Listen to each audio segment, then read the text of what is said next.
Okay, now let's see application of this Leibniz rule.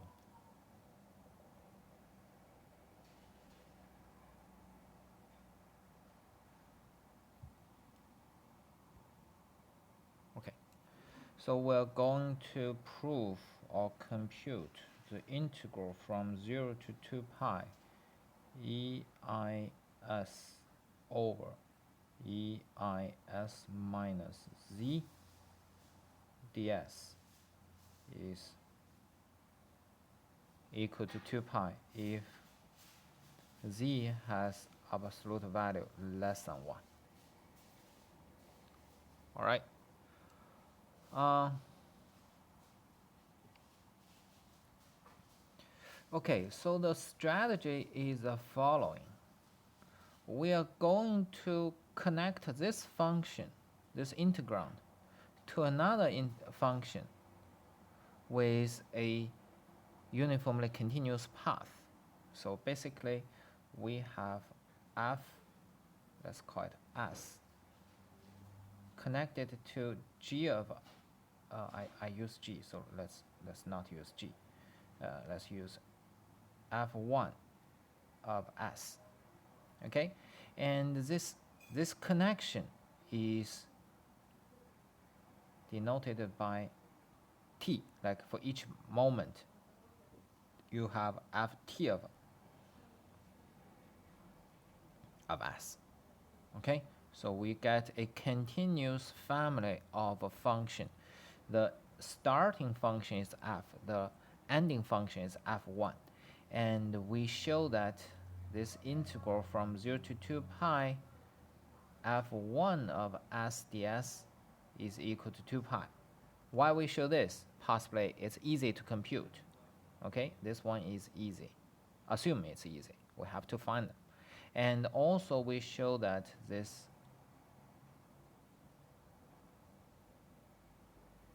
integral over each ft of s is constant. Okay, it's always the same value when we integrate ft of s. And to show it's a constant, we're going to use the derivative equal to 0. All right, and then it pass, when you let t be 0, you get the starting point, you pass to the original question, original required integral. So that's a strategy. Now let's see how we define them. So let phi st to be EIS over EIS minus TZ. Okay, EIS minus EIS. EIS over EIS minus TZ. Here for t between 0 and 1. And S of course is between 0 and 2 pi. 0 and 2 pi. All right. Since this z has absolute value less than 1, it has absolute value less than 1, so this phi st is continuous and uniformly is continuous and continuously differentiable. Is continuously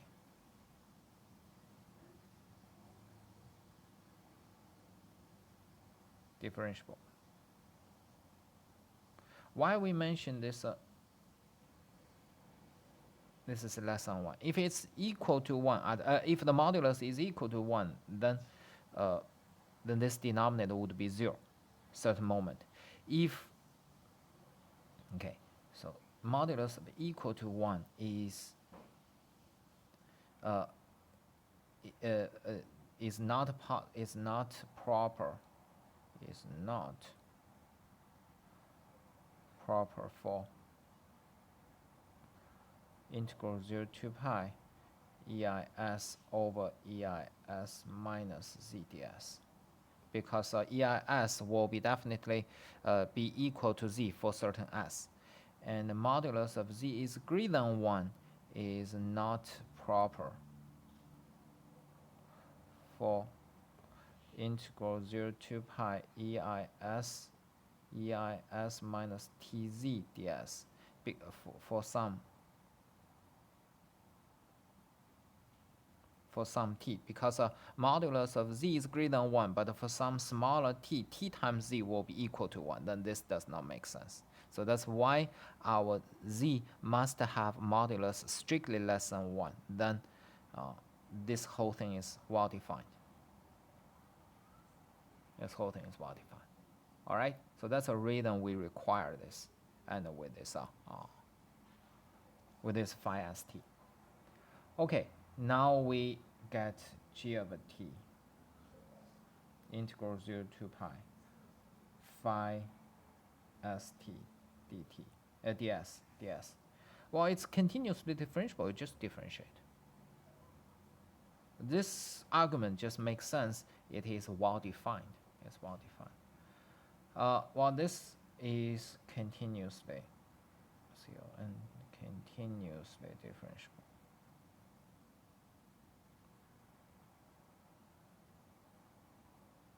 Continuously differentiable. Okay. Okay, very good. Now let's start to compute what is the value.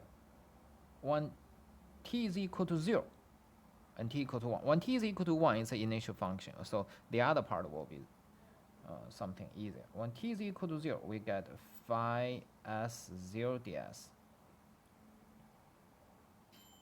EIS over EIS minus 0 times z ds. Well, it's obvious because this disappears. EIS over EIS is 1, so it's ds is 2 pi. Okay, so it's well, you see, that's why we say we're choosing a proper function so that at one endpoint it's easy to evaluate the integral. And then we're going to show that this is a constant function. The g of t is actually a constant number. By showing it's constant, we're going to do the differentiation. The derivative, by the previous Leibniz rule, it's a derivative of partial phi partial t st ds, right? You pass the differentiation into the integration, and well, we'll just do the plain differentiation. What it is, it's going to be the integral 0 to pi z EIS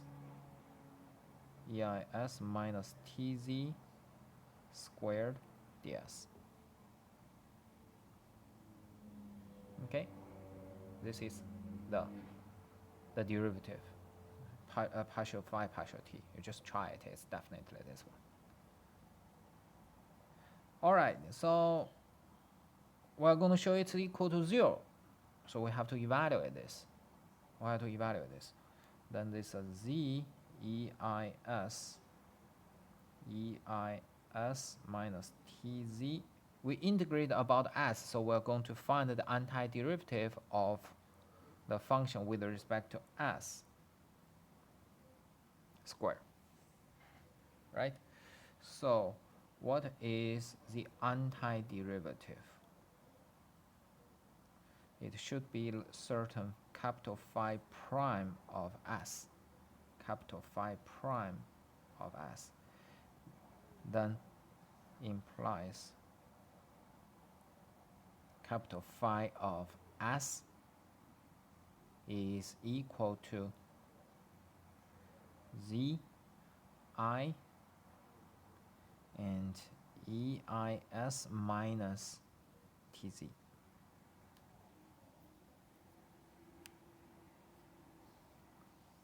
Well, let's see if we really have this. So phi prime of s, this is a zi, this constant number, EIS minus tz, -1. So you have zi, a chain rule, you have -1, EIS minus tz, -2, and EIS times I. We'll differentiate with respect to s. So I cancel with this, I -1, cancel with this negative sign. So is 1. So z, EIS EIS minus TZ squared. Yeah, that's it. Well, you just figure out how you find the antiderivative. Basically, it's not a serious issue to find antiderivative of this one. Okay? Okay, so we do find antiderivative, then we can apply the fundamental theorem of calculus. So this integral g prime of t, it is the integral from 0 to pi zeis minus tz squared ds. It is equal to capital phi of 2 pi minus capital phi of 0. Capital phi of this one here. So it's a zi e2 pi I minus tz is evaluated at 2 pi minus zi e0 minus tz. 0I is a 0. e2 pi is 1. This e2 0 is 1. So the difference is 0 for any fixed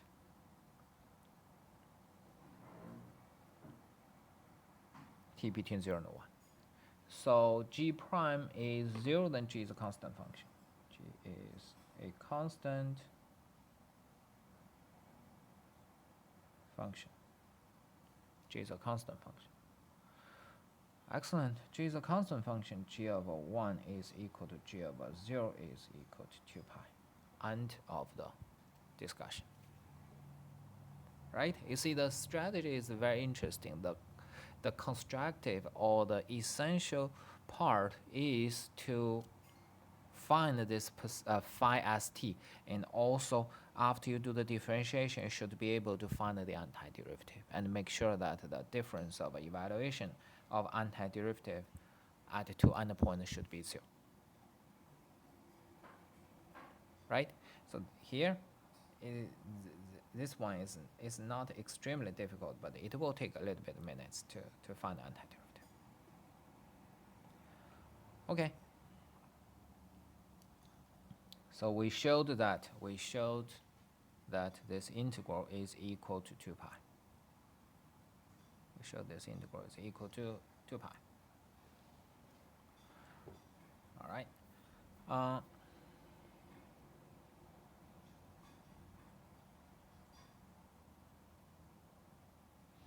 Well, let's see if we can show it in a slightly different way.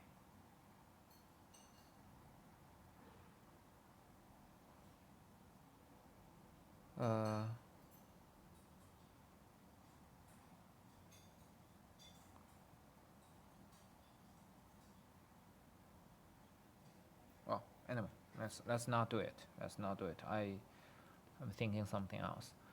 Okay, now let's see the next application, the similar computation proposition. We try to generalize this a little bit. We generalize it a little bit. So let f from G to C be analytic.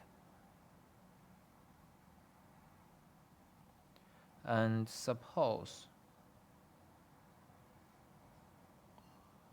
the closed disk centered at A with radius r is totally inside G. Here r is greater than 0. We do have a closed disk. If gamma of t is equal to A plus REIT for t between 0 and 2 pi. So you have A, you have this boundary circle. The gamma is just this circle centered at A with the radius r. The gamma is a circle with orientation counterclockwise. Okay, then the integral f of z is equal to 1 over 2 pi I times the integral of fw along w minus z dw.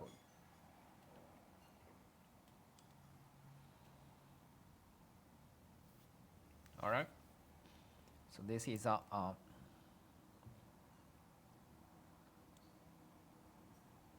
This is the proposition for what? For whatever point z inside this disk. For whatever z minus a inside R. Okay, so why I say this proposition is a step generalization of a previous computation. So for example,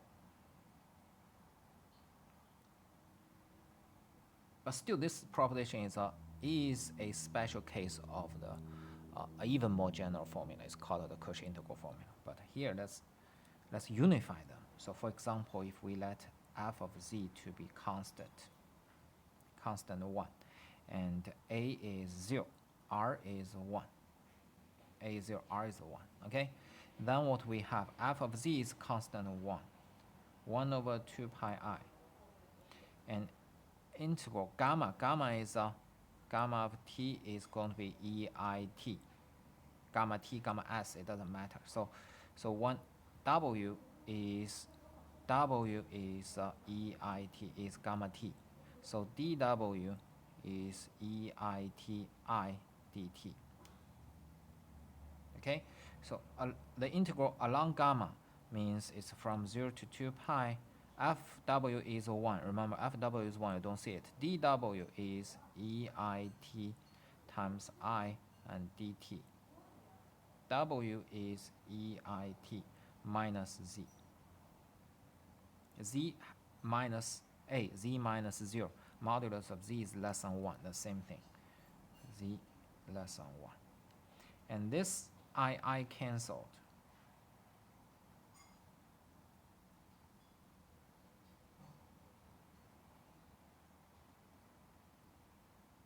All right, so you see here, this formula is exactly this one. The same thing, you just move this 2 pi to the left side. You divide it by 2 pi, you get 1 over 2 pi.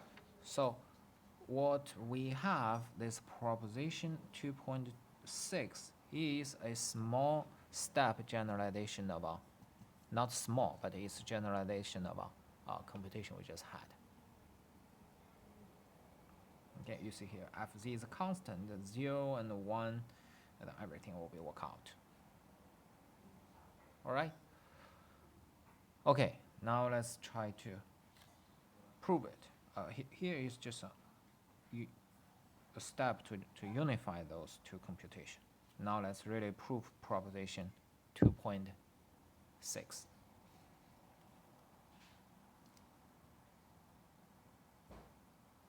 Like what we prefer, we always prefer the center is at the origin and the radius is 1 to simplify the writing. So let's consider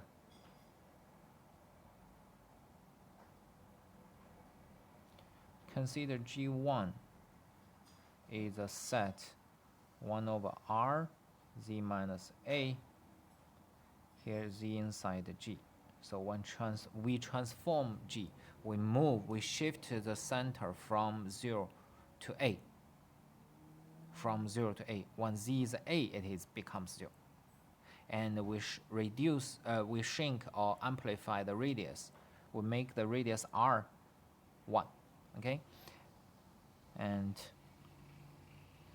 the function, we consider this domain, and the function g of z equal to f of a plus rz, a plus r over z. All right, so you see when z is equal to 0, you do have a, the point A, corresponding point A. So in the G part, you have 0. Assume you have 0. Sorry, no. In G1 part, you have 0. Then G part, you have A. G1 part, you have 0. G1 part, you have radius 1. G part, you have radius R. Okay, this will map this the following way. All right, so Z is inside the G1. Z is inside the G1. Okay, by considering this G1 and the function G, we see that we can discuss the behavior of the function over this G1, over this unit disk. We don't have to discuss it here. And the only difference is just translation plus dilation. Right? So we see that without loss of generality, we assume that A is 0, R is 1. A is 0, R is 1. And the ball centered at 0 with radius 1 is completely inside the G. It is either inside the G or inside the G1. You do not change the big function, you just shift it. Okay, now let's see. Fix Z with modulus of Z less than 1. What we want to prove? We want to prove where? Here, this one. We want to prove, we need to show f z is equal to 1 over 2 pi I integral along gamma fw w minus z dz. Right? We want to dw, my bad, dw. We want to show this. But w is along the unit circle. W is along the unit circle, so let's check. Remember, w is ei, what I letter? S. W is eis, dw is eis times I ds.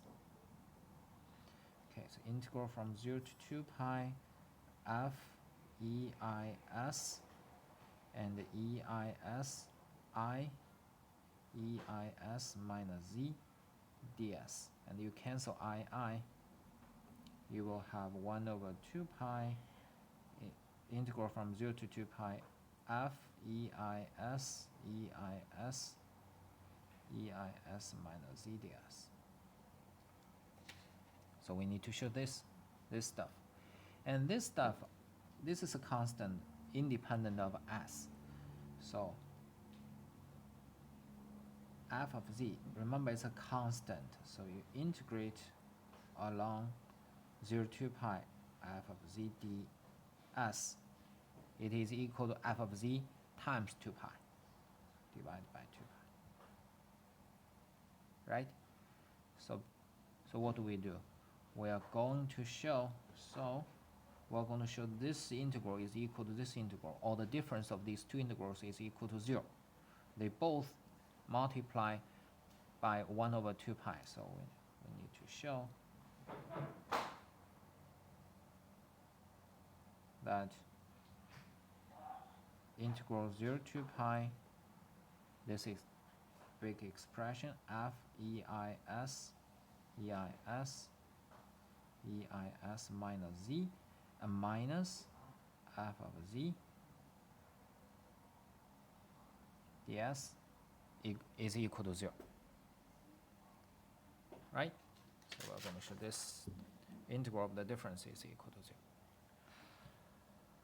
Well, again, we're going to transform this to another function, and on the path, each point will give you another function, right? We're going to use a parametric path to connect this function to a different function, and the other function can be evaluated, can be integrated easily, and over this path, the integral is a constant.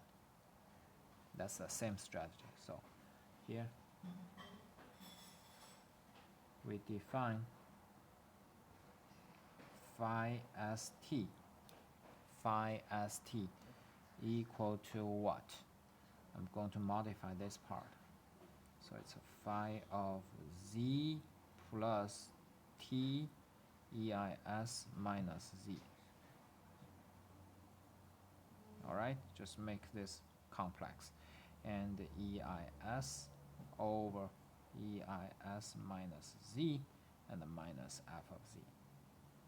Oh, what does this mean? This means I'm going to connect EIS to z. You see, when t is 0, it's a z. When t is 1, zz cancelled is EIS. It's actually the straight segment connecting z and EIS. Okay. Well, let's see. We are going to. Okay. Check here. This is a unit circle.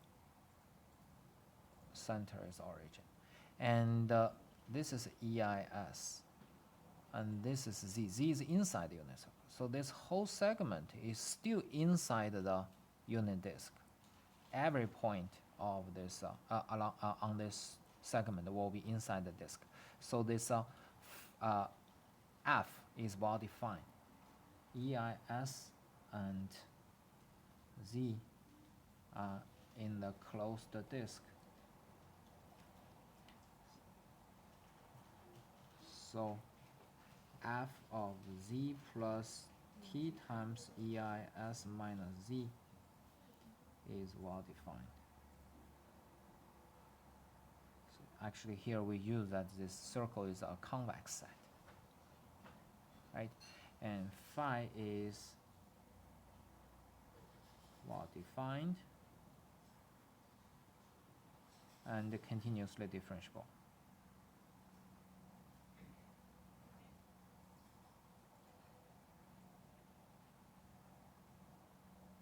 Continuously differentiable, just do the differentiation and we'll see it is a continuous differentiable. Well defined is discussed at this place. Okay, so once we have phi as t, we'll define g of t to be the integral 0 to pi phi s t ds. Now let's try to show g of 0. What is g of 0? Okay, g of 0, 0 to pi phi s0 ds. When t is equal to 0, you get integral to pi f of z EIS minus z minus f of z ds. And then we're going to separate them. The first one, we move this fz forward. Then we get integral 0 to pi EIS minus z ds. And second integral is exactly equal to f of z times 2 pi, because this is constant with respect to ds. Then you just get the length of interval times fz. In this one, we just showed it is equal to 2 pi, so it's a 2 pi fz minus 2 pi fz is equal to 1. All right, so we do have g of 0 is equal to 0. G of 0 is equal to 0. And this proof requires or depends on the previous computation. So next, if we want to finish the job, we need to show that g prime of t is also equal to 0. G prime of t for any t between 0 and 1. G prime t is 0, then g is a constant. G is a constant, g is always 0. Right? Well, what is a g prime? The g prime of t is integral 0 to pi. We're going to differentiate with respect to t. We're going to differentiate with respect to t. Fz is constant, does not depend on t. So we basically differentiate this part. And EIS minus z, they are fixed, right? They don't change. So we have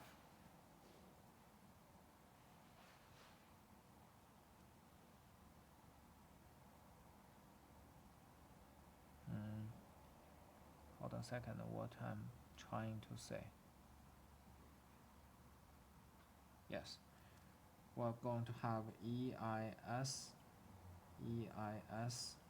minus Z times f prime of Z plus T EIS minus Z, the chain rule, and then you multiply it by the EIS minus Z, the coefficient of T ds.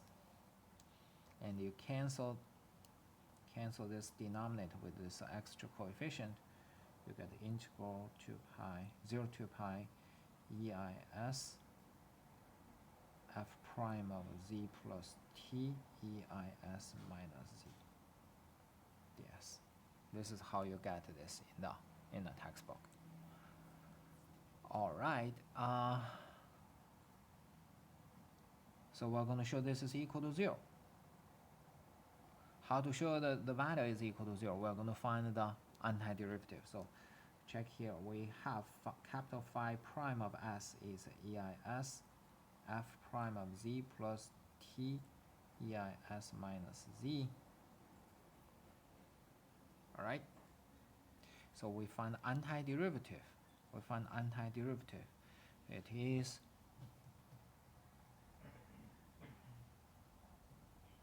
it implies capital Phi of S is what? You differentiate F, so you will have F of Z plus T EIS minus Z.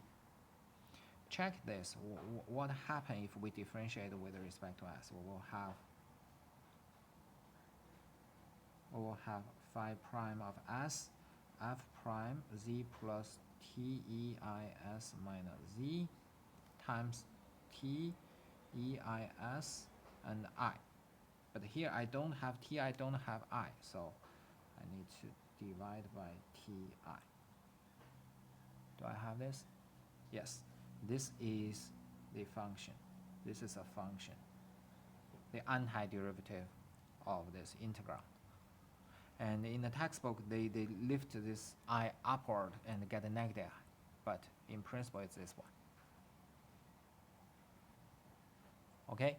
So once we have this antiderivative, the G prime of T is equal to this, is equal to capital Phi of 2 pi minus capital Phi of 0.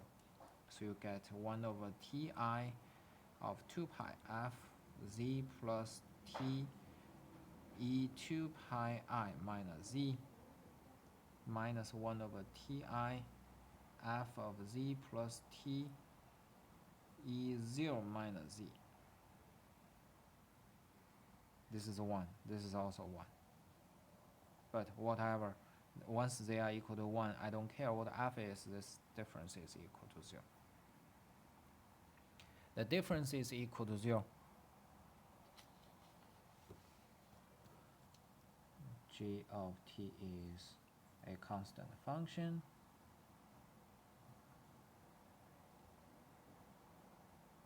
And G of 1 is equal to G of 0 is equal to 0. G of 1 is equal to 0, then what we have? We have if G of 1 is 0, it means this one is 0. This one is 0. We prove it there. Okay? So you see here, the important step, again, is to construct this inverse and try to do, not inverse, the antiderivative, and try to compute evaluate the integral, evaluate this integral. And when we do the evaluation, check here, this part we differentiate with respect to t, but this part we integrate with respect to s. All right, so we integrate with respect to s. So you have to carefully examine both different variables and see how we handle them. All right, so this is the second application of the Leibniz rule. They are quite close. And the second one also depends on the first one. All right. Okay, so Let me see next part. No, next part is different story here. Okay, we stop this video at this place, and you go back and check the proofs and see the understand the feeling, get the feeling, understand the proof. That's it. And the next, we're going to try to expand analytic function to a power series. So that's one of our most important result in the complex analysis. Excellent. Okay, we'll stop it here. Thank you.